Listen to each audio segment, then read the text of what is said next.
Pada saat ini, di Gelada Iveco, ketujuh orang dewasa di dalam mobil bahkan tidak tahu bahwa jaring langit dan bumi telah menutupi mereka. Selain ketujuh orang dewasa tersebut, ada 10 anak yang tertidur di dalam mobil. Anak-anak ini sudah diberi obat tidur di pagi hari dan belum juga bangun. Di kopilot, ada seorang pria muda tanpa tangan kanan. Pemuda ini adalah Liu Xiaochen. Pada saat ini, Liu Xiaochen tampak bersemangat dan berkata kepada kakak laki-lakinya yang sedang mengemudi, "Saudaraku, jika transaksi ini selesai, itu akan menjadi uang jutaan." Kakaknya bertanya dengan heran, "Apakah anak-anak sekarang sangat mahal? Bukankah kamu mengatakan bahwa harganya hanya puluhan ribu?" Liu Xiaochen berkata, "Bukankah ada gelombang pukulan beberapa waktu lalu, pengemis provinsi Zhejiang sekarang kekurangan anak, jadi harganya naik." Kakaknya tersenyum dan berkata, "Kalau begitu mari kita posting kali ini."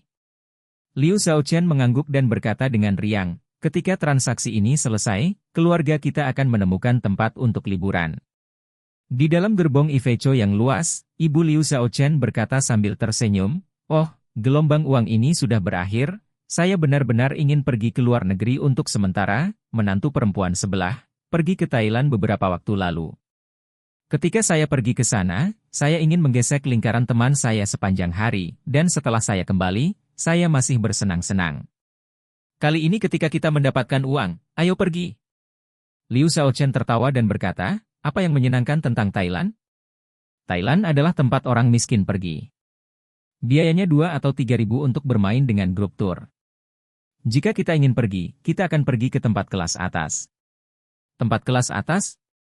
Ibu Liu Xiaochen bertanya dengan penuh semangat, "Anak yang baik, Anda bisa memberitahu saya sesuatu yang lebih maju.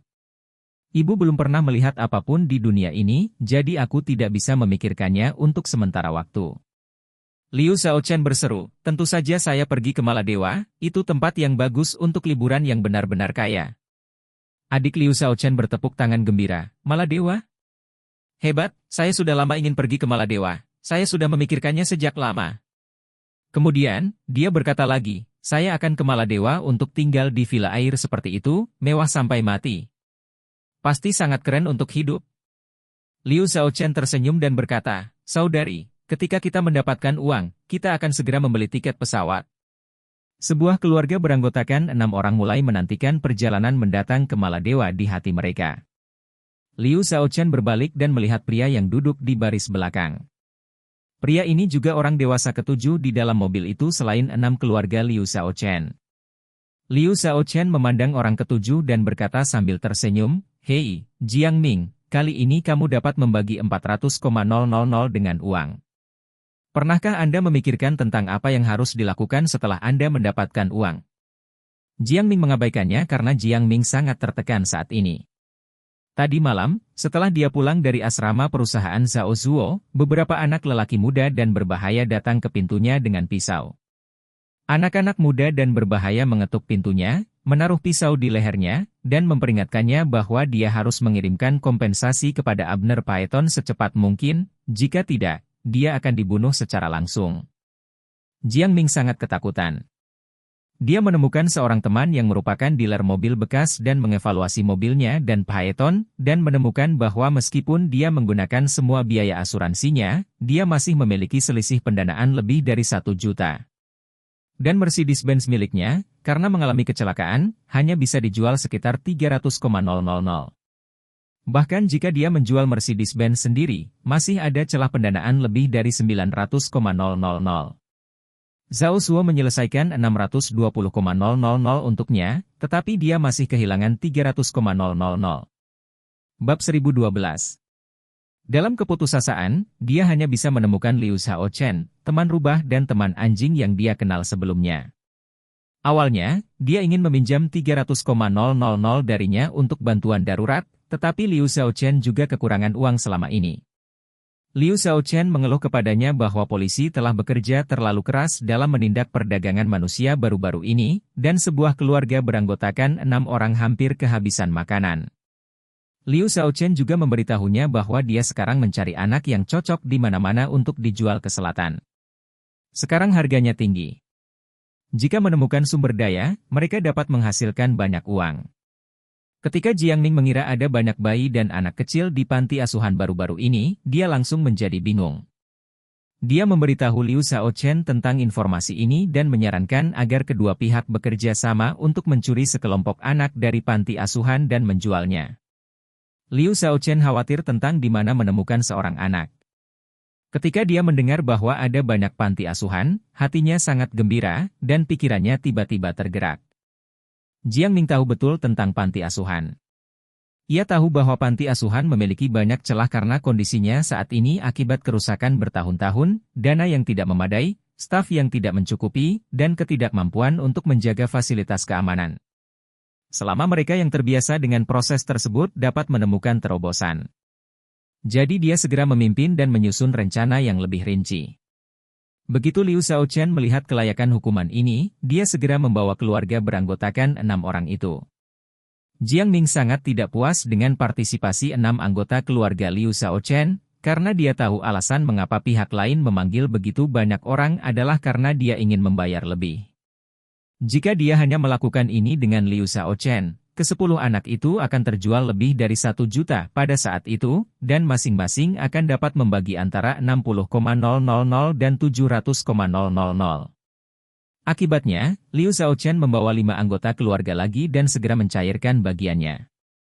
Liu Xiaochen yang tidak tahu malu ini, yang tanpa malu-malu mencoba membagi kepalanya secara merata, akan dibagi menjadi 7 bagian, dan dia hanya akan memiliki paling banyak 200,000. Jiangning berjuang keras dengan Liu Xiaochen, dan akhirnya memutuskan metode distribusi. Jiangning mendapat 400,000, dan sisanya diberikan kepada keluarga Liu Xiaochen. Tiba-tiba kehilangan 300,000 pendapatan, Jiangning secara alami sangat tertekan. Tetapi dia tidak memiliki solusi yang baik, karena jika pihak lain harus meninggalkannya sendirian, dia akan tamat. Dalam keputusasaan, dia hanya bisa menderita kerugian bodoh ini. Pada saat ini, Liu Xiaochen melihat ke peta, dan pada saat itu, dan berkata, kami akan segera tiba di Suzhou. Setelah kami sampai, kami akan datang untuk mengambil barang di rumah berikutnya. Kita bisa buru-buru kembali saat kita mengambil uangnya. Kita harus kembali sebelum gelap. Saya bisa buru-buru kembali. Adik Liu Xiaochen berkata dengan penuh semangat, oh, saya hanya ingin pergi ke Maladewa secepat mungkin. Saat dia berkata, dia mengeluarkan ponselnya dan berkata, saya akan menemukan video dan panduan Maladewa di YouTube untuk melihat pulau mana yang harus bersenang-senang. Segera, dia mengaktifkan YouTube. Tak disangka, screen video pertama usai pembukaan adalah berita tentang kehilangan anak di panti asuhan. Video berita ini baru dirilis selama 2 atau 3 jam, dan memiliki lebih dari 5 juta suka dan lebih dari 300,000 komentar. Dia mengencangkan hatinya, dan ketika dia membuka komentar itu, dia terkejut. Karena semua komentar di komentar menuntut eksekusi pelaku perdagangan, pembunuhan keluarga pelaku perdagangan, dan sebagainya. Dia tanpa sadar berkata, oh, itu buruk, masalah ini sudah menjadi berita utama. Nampaknya netizen di seluruh negeri menaruh perhatian padanya. Apakah kita melakukan sesuatu yang besar? Apa yang Anda takutkan? Liu Xiaochen berkata dengan acuh tak acuh, tidak ada perbedaan mendasar antara mencuri 1 dan mencuri 10. Selain itu, saya berhati-hati sepanjang jalan. Tidak ada petunjuk yang tersisa. Tidak ada yang bisa menemukan kita. Tidak mungkin meragukan kami. Saat dia berkata dengan penuh kemenangan, kamu bisa yakin. Ketika mereka tidak dapat menemukan kami setelah beberapa saat, perhatian netizen akan langsung tertarik dengan berita lain, dan setelah beberapa saat, kami akan dilupakan. Bab 1013. Beberapa helikopter bergabung di pinggiran Aurous Hill, dan mereka mengejar keluar provinsi dengan cepat, mempersempit jarak dengan target sedikit demi sedikit. Iveco lawan hanya bisa berhenti dan pergi di jalan nasional, dan sering menemui lampu lalu lintas atau kemacetan, dan kecepatan keseluruhan tidak naik. Alasan mengapa Liu Xiaochen memilih jalan nasional daripada jalan raya terutama karena jalan raya tersebut ditutup dengan jalan raya. Jika polisi menangkap mereka, akan sulit untuk terbang sendiri. Tetapi jalan nasional berbeda. Jalan nasional semuanya adalah jalan terbuka dan terhubung ke berbagai jalan kota dan kabupaten. Sangat sulit bagi polisi untuk memblokir mereka. Dan begitu ada masalah, Anda dapat meninggalkan mobil dan kabur kapan saja. Pedesaan, rumah hunian, dan bahkan lokasi konstruksi pabrik adalah tempat yang bagus untuk bersembunyi. Charlie meninggalkan cukup banyak kesempatan untuk mengejar. Helikopter ada di langit, tanpa henti, tanpa jalan memutar dan kemacetan, dan kecepatan terbangnya melebihi 200 km per jam. Setelah terbang lebih dari 1 jam, lokasi Charlie hanya berjarak 100 km dari target. Isaac berkata kepada Charlie, "Emer, kecepatan rata-rata mengarungi mereka saat ini hanya 40 hingga 50 km per jam, dan kami diharapkan untuk menyusul mereka dalam 30 menit." Charlie mengangguk dan berkata, "Bisakah Anda menghubungi pasukan lokal dari keluarga Wade dan meminta mereka membantu kami menutup jalan sebelumnya, dan saya akan memberi mereka kendi untuk menangkap kura-kura." Isaac segera melihat ke lokasi real-time yang dikirim oleh Emer Orvel dan berkata, "Ada jembatan di seberang sungai di depan Jalan Raya Nasional. Setelah mereka lewat, saya akan menutup jembatan untuk mencegah kendaraan lain masuk, dan kemudian menunggu mereka. Ketika mereka akan menyeberangi sungai, bertaruhlah di ujung lainnya juga, sehingga mereka tidak akan melarikan diri." Charlie berkata dengan puas, "Ini ide yang bagus, lakukan saja apa yang kamu katakan." Tak lama kemudian, 2 konvoi truk, penuh kotoran, berangkat dari 2 lokasi konstruksi real estate di kedua sisi sungai. Lokasi konstruksi tempat mereka berada adalah semua properti yang dimiliki oleh perusahaan pengembang real estate di bawah keluarga Wade. Kedua tim juga diatur oleh Isaac. Setiap armada terdiri dari lebih dari 20 truk rekayasa yang syarat dengan kotoran. Setiap truk, jika terisi penuh, beratnya 40-50 ton. Tangki yang berat hanya seberat ini. Mobil seperti itu, menyeberang saja, tidak ada mobil yang bisa menabraknya. Terlebih lagi, ada lebih dari 20 kendaraan di setiap ujungnya, dan bahkan tank tidak akan bisa melewatinya. Kakak Liu Xiaochen pergi ke jembatan. Liu Xiaochen tersenyum dan berkata, "Setelah menyeberangi jembatan penyeberangan sungai ini, kita hampir mencapai Suzhou." "Baik." Adik Liu Xiaochen berkata dengan gembira, "Jika kita mendapatkan uang hari ini, kita bisa pergi ke Maladewa besok." Saya baru saja menelitinya. Maladewa adalah visa saat kedatangan, jadi kami tidak perlu mengajukan visa terlebih dahulu. Kami akan membeli tiket pesawat dan terbang ke sana besok. Itu dia. Saat mengemudi, saudara laki-laki Liu Xiaochen berkata dengan heran, "Mengapa ada begitu banyak mobil besar tiba-tiba?"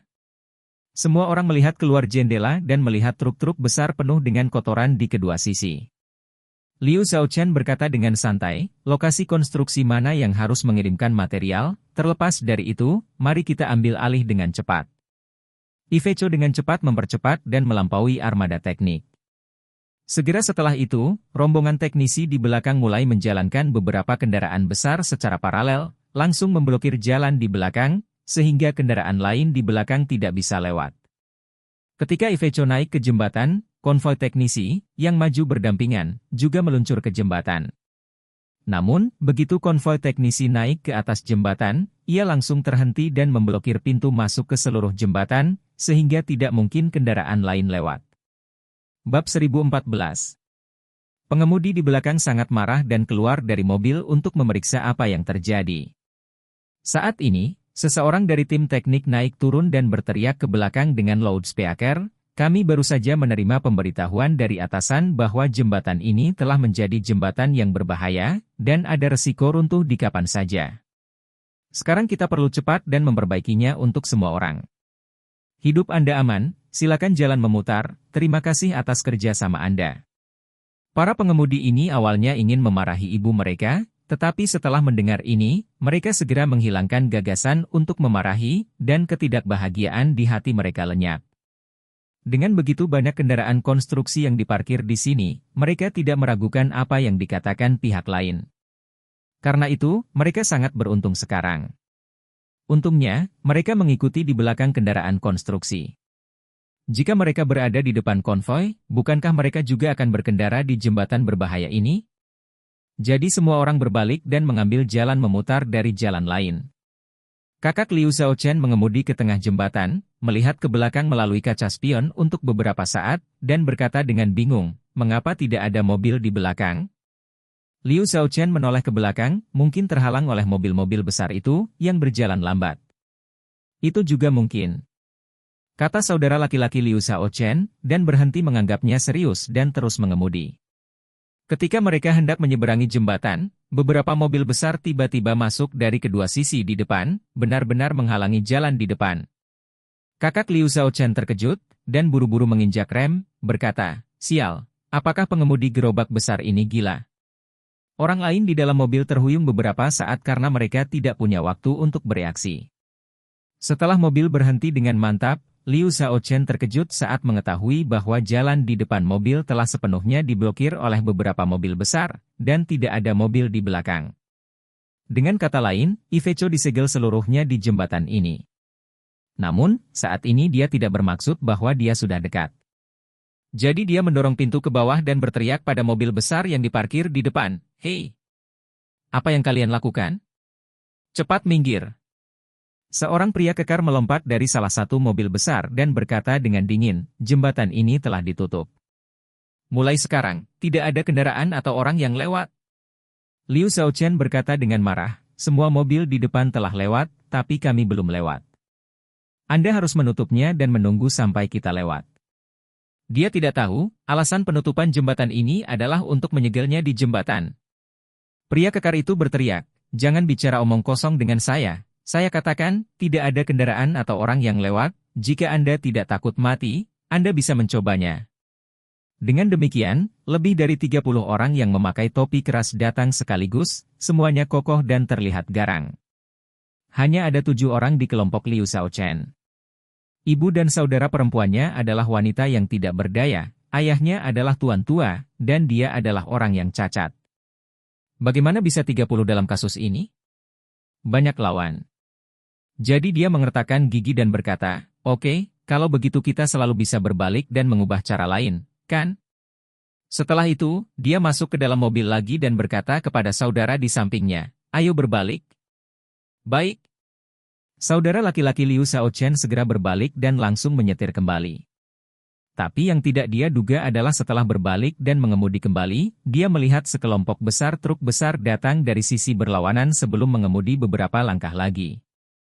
Truk-truk ini bersebelahan.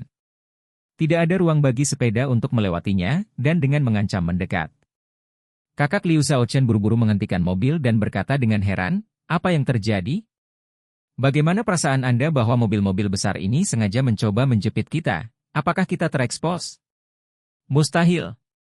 Liu Xiaochen berkata dengan tegas, "Bahkan jika kami terungkap, seharusnya polisi yang mencegat kami, bukan truk besar di lokasi konstruksi." Saudaranya sangat khawatir dan berkata, "Xiaochen, saya pikir ini jelas aneh." Bab 1015. Bahkan sekarang, Liu Xiaochen juga merasa ada yang tidak beres. Kalau tidak, bagaimana mungkin ada begitu banyak mobil besar di tengah mobil ini tanpa alasan? Selain itu, melihat postur mereka, mereka tidak ingin membiarkan mereka melarikan diri, jadi mereka menggunakan formasi paralel. Ada kemacetan di depan dan belakang, dan sungai mengalir di bawah jembatan. Jika mereka benar-benar datang langsung kepada mereka, mereka bahkan tidak perlu melarikan diri. Memikirkan hal ini, dia tidak dapat menahan perasaan gugup, dan berkata, "Bukankah orang-orang ini datang untuk anak-anak ini? Bukankah seharusnya begitu? Bukankah mereka hanya sekelompok anak yatim piatu?" "Betul sekali."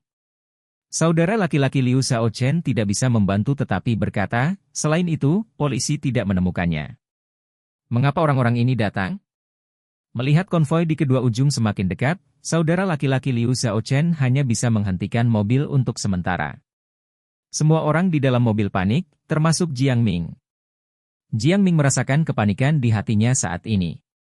Tidak ada yang tahu situasi panti asuhan lebih baik dari dia.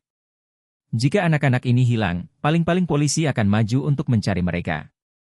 Mustahil bagi orang-orang untuk memiliki kekuatan yang begitu kuat untuk menemukan mereka. Namun, dengan satu pengecualian, dia merasa sangat gugup. Pengecualiannya adalah Charlie yang sangat menyakitinya kemarin.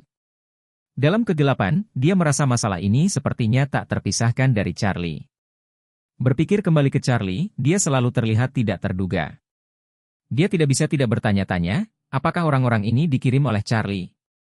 Tepat ketika Iveco ini berhenti, mobil-mobil besar yang tak terhitung jumlahnya mulai mengemasnya dengan erat, dan 7 orang dewasa di dalam mobil itu tidak bisa menahan kepanikan. Liu Xiaochen mengeluarkan pisau dari lengannya dan berkata dengan gugup, "Jika seseorang melawan kami, kami akan melawannya. Kakaknya berkata dengan ngeri, kami hanya 7 orang, dan mereka memiliki lusinan supir saja. Pertarungan bukanlah lawan mereka. Liu Xiaochen jelas terlihat bingung, dan berkata dengan gugup, kamu tutup tirai jendela di belakang. Jika mereka ingin masuk, saya akan bertarung dengan mereka. Agar dapat mengangkut anak-anak dengan lebih aman, tirai tebal telah digantung di jendela baris belakang. Melihat ke dalam dari luar, mereka tidak dapat melihat situasi di dalam, apalagi anak-anak yang tidak sadar di dalam. Beberapa orang, termasuk Jiang Ning, buru-buru menutup tirai dengan kencang. Liu Xiaochen berkata kepada 2 kakak laki-lakinya dan Jiang Ning, cepat ambil semua pisaunya. Sekarang mobilnya tidak mau mati, Anda hanya bisa mengandalkan diri sendiri. Ketika dia mulai melakukannya pagi-pagi sekali, Liu Xiaochen memberi mereka masing-masing pisau. Dia pikir itu hanya untuk memperkuat keberanian, tetapi dia tidak berharap untuk menggunakannya sekarang. Jiang Ming sangat panik. Dia sangat berbeda dari Liu Xiaochen. Liu Xiaochen telah melakukan pekerjaan menjilati darah di ujung pisau sepanjang tahun, jika tidak, tangan kanannya tidak akan dipotong. Tapi Jiang Ming hanyalah pembohong. Setiap hari di perusahaan Harlio, dia menipu orang tua dan wanita tua yang sangat ingin mengatur uang dan menghasilkan uang.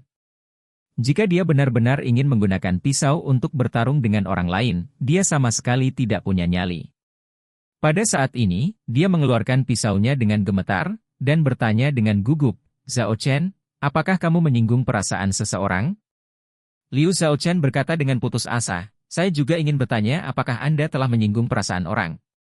Pada saat ini, saudara laki-laki Liu Xiaochen berkata dengan gugup, lihat mobil-mobil besar ini, mereka hanya mengelilingi kita, tetapi tidak ada yang turun untuk mengatakan sesuatu, dan saya tidak mengerti apa yang mereka lakukan.